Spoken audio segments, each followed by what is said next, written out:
All right. So we are talking more and more about AI clones of things on this episode. I'm seeing this as a theme all the way through the notes that we've put on today's sheet. This is all about AI avatars doing things. But one of those use cases is resurrecting people who have died. I remember a while back, there was a Netflix documentary on Andy Warhol's life, and they had worked with, I think it was Resemble AI, to use clips of Andy Warhol's voice and create a clone and then have him narrate certain parts of it. And that was like really forward thinking at the time that they did that. Now it's super, super easy and anybody can do it. But some of the things that we're seeing that are interesting now is like the full creation of or recreation of AI people. We also saw, I think it was in Sweden, where they had AI Jesus that was doing confessions. Yes, right? I remember that. So it's all the thing about like, can you load somebody's, what you understand is the essential facets of their personality into a knowledge base and have a large language model run on that, and then synthesize the voice and or the face with it as well. I have to ask you, Perry, and I want you to answer honestly. Have you thought about doing that for yourself, trying to make an AI version? Yeah, me too. I've been thinking about trying to do that as a pet project. Yes, yeah, and I will at some point just to see what it does. It'd be interesting. But I don't know that I would expose that like publicly on a website, because I would assume that people would do to me what I would do to somebody else's. Just to see what's possible. And Perry, they would think it fair, and I feel like I'd have a hard time arguing with them. They would. They would. There was a voice. It's a vendor in the security market, and they had a voice clone of their CEO answering questions on their website through a large language model, and I had that thing twisted upside down and inside out. I bet. That's incredible. I bet I'll never let anybody outside of my company hear what I did to that thing. But had to, reciting haikus of itself. Did you send it to the vendor too? Did they like it? No, I did not send it to the vendor. Okay, so here we go. This is from the BBC, and they have basically a version of Masterclass. So us in the US are probably familiar with Masterclass. It's these like recorded tutorial sessions from people who are really, really well known. And they have their version of that. That's actually pretty good. I've gotten a couple courses on it over the years, but the name of it is just not in my brain right now. I'll scroll down and see it again in a minute. But the question was, can AI Agatha Christie help somebody write a crime bestseller?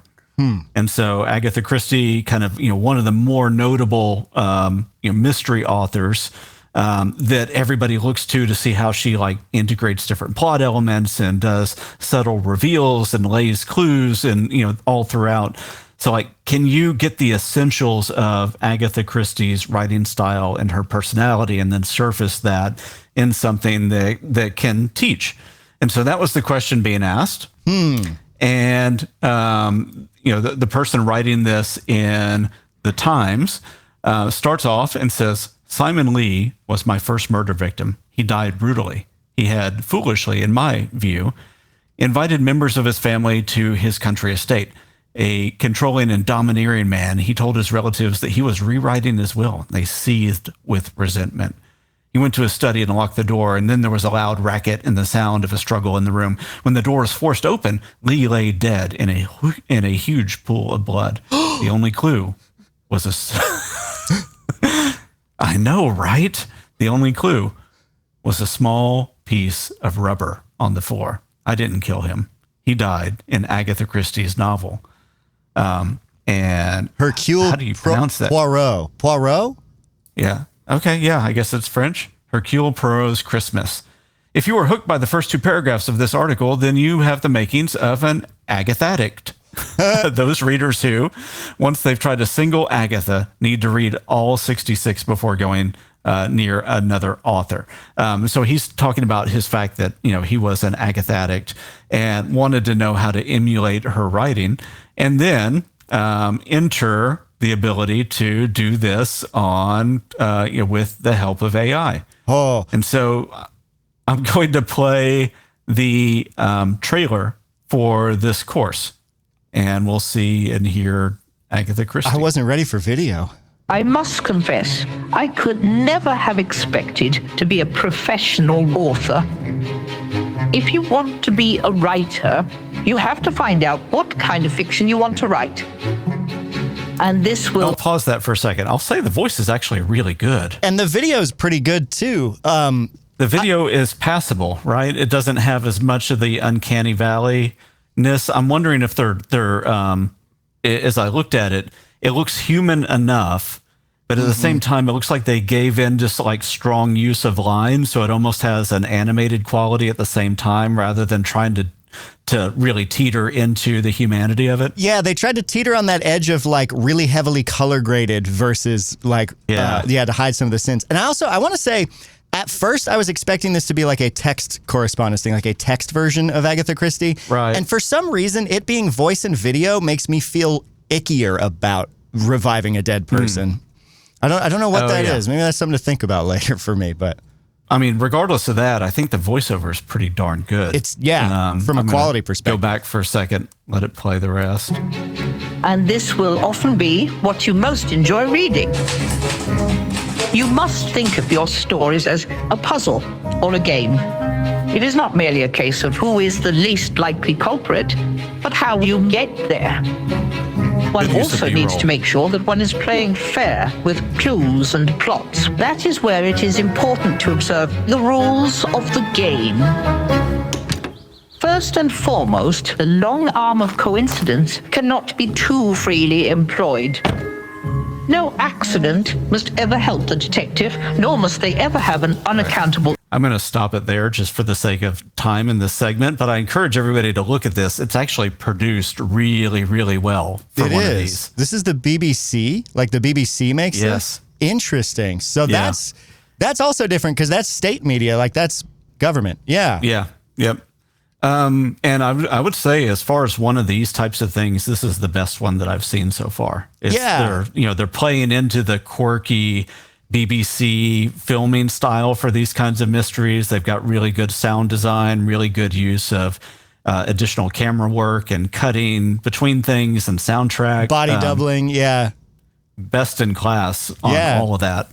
For real. Like the quality is really good. And this feels like a sensible use of resurrecting with someone using AI, if nothing else, I guess. As long as her relatives in the estate agree, right? If they feel like they're not being honored or her memory's not being honored the right way, then I think that's where I would have concerns.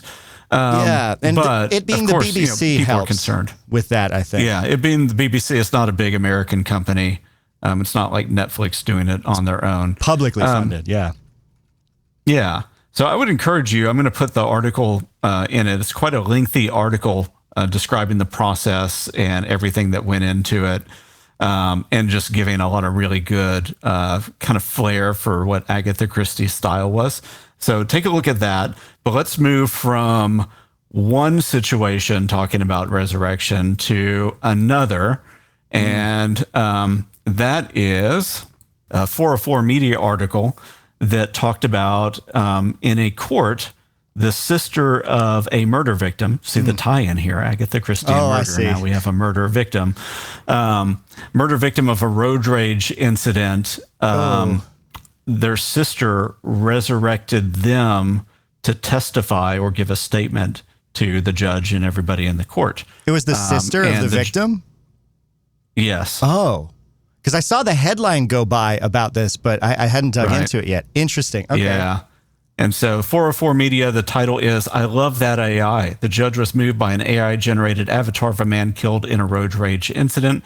Subtitle is How the Sister of Christopher Pelkey Made an Avatar of Him to Testify in Court. And then there's a nice photo of the victim here. And because we're short on time, I'm just going to skip to part of the audio clip. But those that are watching, you can see the video, and those that are listening, you can hear the audio. And there's some good production in this as well. And to very quickly point out that this YouTube embed has a little logo on it that says altered or synthetic content, which I have never seen before. We always have the ability to click that. It's optional right now within YouTube, but the option has been there to click it for a while. Interesting. I have never noticed. I'm going to start this, and what you'll see is it's very quickly the avatar introducing himself in the situation, and then it cuts to real footage of the victim, like in parts of his life, showing his personality and all that. And again, I think that's a good use of this because it gives the victim a voice, but then it doesn't just lean on the avatar to bring the humanity. It goes back to the human representation. So I'll start this. Hello. Just to be clear for everyone seeing this, I am a version of Chris Pelkey recreated through AI that uses my picture and my voice profile. I'm going to stop that, not to be critical, but that is not the best avatar compared to the Agatha Christie one. Yeah, this is clearly the work of somebody that doesn't do this for a living, but maybe that even makes it more impactful when the judge sees it. I don't know. Yeah. I was able to be digitally regenerated to share with you today. But here is insight into who I actually was in real life. Take a look. All right, I'm Chris Pelkey. I served with the United States Army in the infantry. I'm from upstate New York. And what else? Where'd you deploy? Where'd I deploy? I went to Baghdad in 2006, 2008, and then I went to Afghanistan in 09 to 10. I think the number one thing is God, is having a relationship with the Lord and being close with Him, and that He really is the only answer to every problem we have, everything we go through. We got to do it with Jesus at our side. Everything else, a little bit God, further. All about people.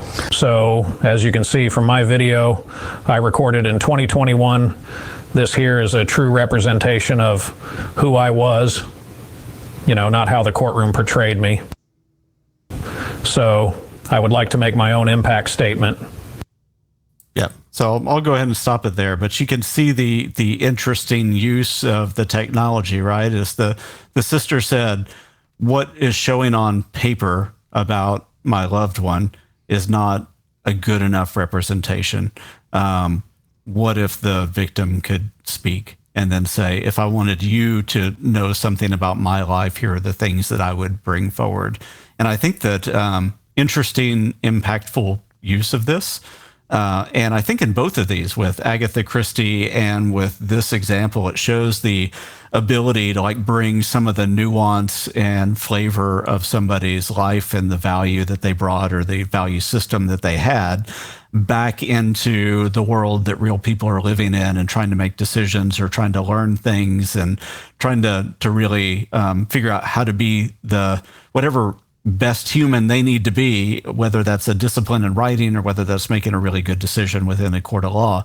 That best human decision is being impacted by people who are trying to do interesting things with AI. And, I don't know all the ethics behind that, but I think it's interesting to think about, and then we'll figure it out as a society as we go forward. Yeah, the part of my brain that processes ethics is kind of going haywire trying to think about it, so I can't speak to that.